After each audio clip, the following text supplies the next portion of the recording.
It was the worst violence seen on the streets of central Paris since the uprising in May 1968.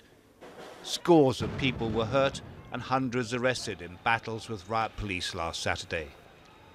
It all began with a petition posted on Facebook by this woman in May, calling for a drop in fuel prices at the pumps. 1 million hits, and 6 months later, she was live streaming to her followers driving to the first of the Yellow Vest protests in November. We're streaming live. Lots of roads have been blocked by the police. The truck driver Eric Drouet called for a national blockade against fuel prices on his Facebook page. It's now received 17 million hits. But it's Mark Zuckerberg who is behind their success. The chief executive of Facebook introduced a new algorithm this year for the company's news feed.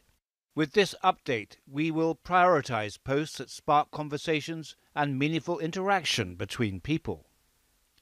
The result has been the internet gets flooded by the Yellow Vest groups, and pages from traditional media outlets hardly get a look in.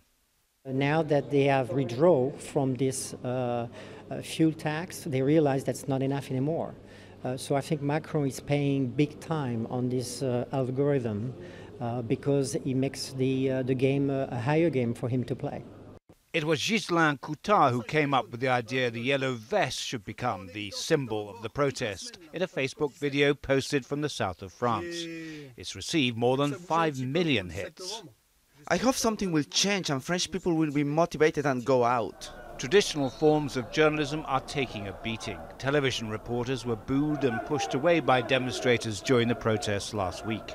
Media academics say, according to the demonstrators, the real expressions of the people can only be found on Facebook. And journalists are just another elite who are out of touch with the voice of the masses. Now students have joined the protests. The demonstrations are gaining momentum. At this high school north of the capital, 146 of them were arrested by police after clashes and herded into a garden. David Chater, Al Jazeera, Paris.